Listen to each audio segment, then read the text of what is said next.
اعوذ باللہ من الشیطان الرجیم بسم اللہ الرحمن الرحیم اجعلتم سقایۃ الحاج وعمارۃ المسجد الحرام کمن آمن باللہ والیوم الآخر وجاہد فی سبیل اللہ لا یستوون عند اللہ واللہ لا یہدی القوم الظالمین۔ کیا تم نے سمجھ لیا کہ حاجیوں کو پانی پلانا اور مسجد الحرام کو آباد کرنا اس شخص کے عمل کی طرح ہو سکتا ہے جو اللہ پر اور آخرت کے دن پر ایمان لایا اور اس نے اللہ کی راہ میں جہاد کیا؟ لا یستوون عند اللہ، یہ لوگ اللہ کے ہاں برابر نہیں ہو سکتے۔ واللہ لا یہدی القوم الظالمین، اللہ تعالیٰ ظالموں کو سیدھا راستہ نہیں دکھاتے، لیکن چونکہ یہ تقاضا ایمان والوں کا تھا کہ انہیں پتہ چلے اللہ تعالیٰ کے ہاں سب سے محبوب عمل، سب سے افضل عمل کون سا ہے، اللہ تعالیٰ نے ان کی اس عمل کی طرف ہدایت فرما دی اور انہیں بتا دیا کہ جن اعمال کو تم جہاد سے افضل سمجھ رہے ہو یہ اعمال تو جہاد فی سبیل اللہ کے برابر بھی نہیں ہو سکتے۔ الذین آمنوا وہاجروا وجاہدوا فی سبیل اللہ باموالہم وانفسہم اعظم درجۃ عند اللہ،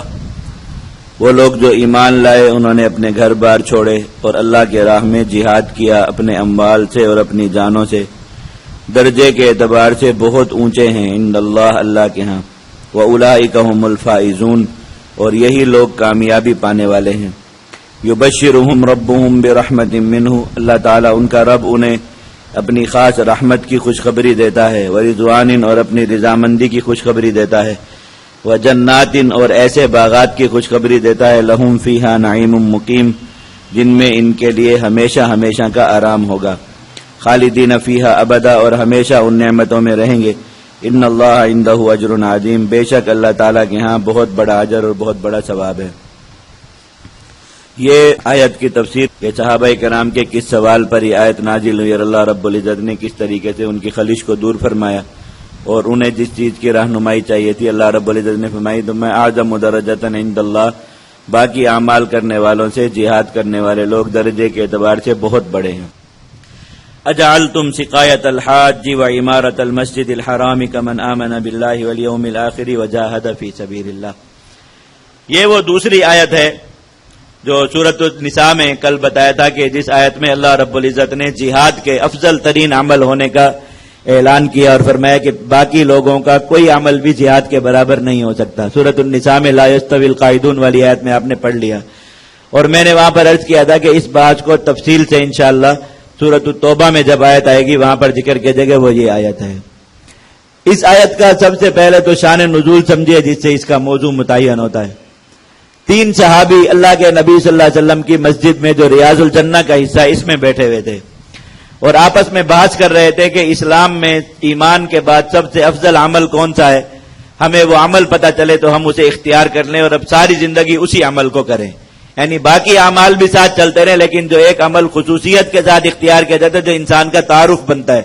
کہ یہ فلاں آدمی ہے، فلاں کام کرنے والا آدمی، اسے ہم اپنے لیے اختیار کر لیں۔ اس کا مطلب یہ نہیں ہوتا کہ اس کے وہ کر لیں گے تو نماز روزہ باقی احکام چھوڑ دیں گے، وہ ایک تعارف کے طور پر اس کو اختیار کرنا کہ زندگی اس کام کے لیے وقف اور صرف کی۔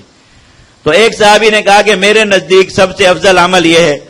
کہ انسان مسجد الحرام میں مقیم ہو جائے اور وہاں پر بس اللہ کی عبادت کرے، بغیر کسی سخت ضرورت کے وہاں سے نہ نکلا کرے، اس لیے کہ مسجد الحرام کی عبادت عام جگہ کی عبادت سے 1,00,000 گنا افضل ہے۔ تو روئے زمین پر جتنے بھی لوگ عبادت کر رہے ہوں گے وہ ایک عبادت کر کے ان کے لاکھوں سے آگے نکل جایا کرے گا۔ تو اس طرح ایسا آدمی اسلام میں سب سے بڑھ کر ہوگا جو بس مسجد الحرام میں مقیم ہو جائے اور وہاں ہر وقت اللہ کی عبادت کرے۔ اور میں آج اللہ کے نبی جب تشریف لائیں گے ان سے اجازت لے کر مکہ چلا جاؤں گا یہاں سے، اور میں بس یہ کام کروں گا، وہاں پر جا کر مقیم ہو جاؤں گا، حمامت المسجد، مسجد کا کبوتر بن جاؤں گا کہ وہاں مسجد میں رہوں۔ بڑی فضیلت کی بات سوچی انہوں نے۔ دوسرے صحابی نے کہا کہ اعمال میں افضلیت کا مدار مشقت اور تکلیف پر ہے، اور میرے نزدیک سب سے مشقت والا عمل یہ ہے کہ انسان حجاج کی خدمت کرے۔ یہ حاجی اس زمانے میں جب حج کرتے تھے بالکل لک و دک صحرا اور یہ جنگل، اس کا مینا اور عرفات کا پانی کا دور دور تک کہیں نام و نشان نہیں، درخت کا سایہ نہیں، کچھ نہیں۔ تو وہاں پر کچھ لوگ رہتے تھے جنہوں نے اپنی زندگیوں کو وقف کیا تھا، پورا سال وہاں پانی جمع کرتے تھے، دور دور سے پانی لا کر خزان بنائے ہوئے تھے ان میں جمع کرتے رہتے تھے تاکہ جب حج کے موسم میں حاجی آئیں تو وافر مقدار میں یہاں پانی موجود ہو۔ بس اس خدمت کے لیے انہوں نے اپنے آپ کو وقف کیا ہوتا تھا۔ تو انہوں نے کہا میں سمجھتا ہوں کہ یہ کام بہت افضل ہے، اس میں مشقت بہت زیادہ ہے اور اللہ کے بندوں کی خدمت ہے، حج جیسی عبادت کرنے والوں کی خدمت، تو میرے خیال میں سب سے افضل عمل یہی ہے، اور میں تو بس اب اجازت لے کے اسی کام پر چلا جاؤں گا اور جا کر اپنے آپ کو اسی پر وقف کر دوں گا۔ تیسرے نے کہا کہ میں جو اللہ کے نبی سے سنا قرآن و حدیث کی باتیں، جو کچھ تعلیمات حاصل کی، ان کے مطابق میرا خیال یہ کہ جہاد سے افضل عمل کوئی نہیں ہے، تو میں بس اپنی زندگی کو جہاد کے لیے وقف کروں گا اور جہاد کے علاوہ کوئی کام نہ کروں گا، بس یہاں رہا کروں گا، جب جہاد کا حکم ہوگا جہاد پر جایا کروں گا، پھر واپس آ کر انتظار کروں گا کہ کب جہاد کے لیے جانا، اور زندگی میں کوئی عمل نہیں کروں گا۔ یہ صحابہ کرام میں سے کئی لوگ ایسے تھے جنہوں نے جہاد کو اس طرح اپنی زندگی کا عمل بنایا کہ کوئی اور کام کرنا اپنے لیے ہار سمجھتے تھے۔ حضرت زبیر رضی اللہ تعالیٰ عنہ حواری رسول صلی اللہ علیہ وسلم، ان کی اہلیہ تھی حضرت اسماء بنت ابی بکر رضی اللہ تعالیٰ عنہ، حضرت عائشہ کی بہن تھی چھوٹی۔ انہوں نے آ کر نبی کریم صلی اللہ علیہ وسلم سے شکایت کی، کہا یا رسول اللہ، زبیر نے اپنے آپ کو بس ایک ہی کام کے لیے وقف کر رکھا ہے، جہاد کے لیے کوئی کام نہیں کرتے، حتیٰ کہ جب جہاد سے واپس آتے ہیں تو اپنے گھوڑے کو چارہ اور دانہ بھی خود نہیں ڈالتے، کہتے تم ڈالو میں نہیں کروں، پڑے رہتے بس۔ تو حضور نے انہیں بلایا اور کہا کہ آپ ایسا کیوں کرتے ہیں؟ انہوں نے کہا بس ہم نے اپنے لیے یہ راستہ سوچا ہے کہ ہم صرف جہاد کریں اور کوئی کام نہ کریں، تو یہ ہماری اتنی خدمت نہیں کر سکتی، ہم اللہ کے دین کے لیے جا کے لڑتے ہیں، ہمارے گھوڑے کو دانہ نہیں ڈال سکتی، آپ مجھے حکم کرنے کے بجائے انہی کو حکم کیجئے کہ یہ میرے گھوڑے کو دانہ ڈالا کریں۔ تو حضور نے انہیں کہا کہ آپ ان کے گھوڑے کو دانہ ڈال دیا کریں، آپ کو بہت ثواب ہوگا۔ تو وہ چلی گئی، انہوں نے کہا اچھا، یہاں بھی وہ معاملہ اسی طرف ہی نکلا، تو جا کر اس کی خدمت شروع کی۔ اس طرح انہوں نے اپنے آپ کو وقف کیا ہوا تھا۔ تو انہوں نے اس صحابی نے بھی کہا کہ میں بھی بس یہی کام کروں گا۔ حضرت عمر ان کی باتیں سن رہے تھے دور بیٹھے ہوئے، تو انہیں کہا کہ یہ کوئی ایسا معاملہ ہے جس کا تم اپنی عقل سے فیصلہ کر سکتے ہو؟ اعمال اللہ نے بنائے، اللہ کی عبادات ہیں، اللہ نے ان کے مرتبے متعین کیے، ہم اور آپ کس طرح فیصلہ کر سکتے ہیں کہ کون سا عمل، اور اپنے دماغ لڑا کر فیصلہ کرنے کی کوشش کر رہے ہو کہ فلاں افضل ہو، خاموش ہو جاؤ، اللہ کے نبی آئیں گے ان سے پوچھنا، آپس میں رائے زنی نہ کرو، ایسے کوئی غلط بات کر بیٹھو۔ تو وہ تینوں خاموش ہو گئے۔ اللہ کے نبی صلی اللہ علیہ وسلم حجرہ مبارک سے نکلے اور یہ آیات آپ کی زبان پر تھی، اور اللہ تعالیٰ نے اس میں صراحت کے ساتھ فرما دیا کہ مسجد الحرام میں بیٹھ کر عبادت کرتے رہنا،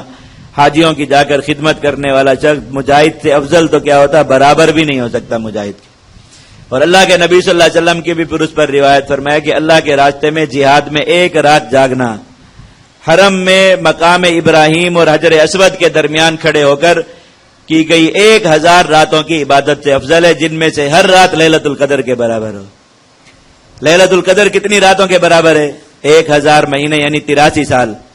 اور وہ 1000 راتیں ہوں تو 83 سال کو 1000 سے ضرب دیں، کتنی راتیں بنیں گی؟ اور وہ عبادت بھی کہاں ہو؟ مسجد الحرام کے سب سے مقدس حصے میں مقام ابراہیم اور حجر اسود کے درمیان، جہاں پر دعائیں قبول ہوتی ہیں اور اللہ رب العزت کی خصوصی رحمت نازل ہوتی ہے، جو دروازہ ہے اس جگہ پر، جو ملتزم ہے یہ وہ جگہ ہے، اس جگہ پر عبادت کرے۔ فرمایا کہ اللہ کے راستے میں جہاد میں ایک رات جاگنے کے برابر بھی نہیں ہو سکتا۔ اب یہ آیت اور پیچھے لا یستوی القاعدون میں لا یستوی سے شروع ہوا، برابر ہی نہیں ہو سکتے۔ اللہ تعالیٰ نے برابری کی نفی فرما دی، اور مسلمانوں نے جہاد سے افضل اعمال بھی ڈھونڈ رکھے ہیں،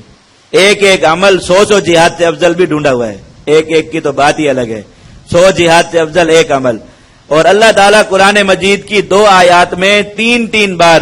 سورۃ النساء کی آیت میں بھی 2 بار لا یستوی کا لفظ ہے، اس میں بھی 3 بار یہ آیا کہ برابر بھی نہیں ہو سکتے۔ اور پھر برابر نہیں ہو سکتے تو آپ کے ذہن میں یہ گمان رہے کہ شاید اللہ نے دوسرے اعمال کو افضل قرار دیا ہو کہ جہاد ان کے برابر نہیں ہو سکتا۔ وضاحت کے ساتھ اس آیت میں 3 بار اور اس آیت میں 2 بار بتایا کہ جہاد افضل ہے اور یہ دوسرے اعمال اس کے برابر نہیں ہو سکتے۔ اب آپ جہاں سے ڈھونڈ کے لائے آپ کو مبارک ہو، اللہ کے قرآن کے مقابلے میں لے کیا کہا جا سکتا ہے؟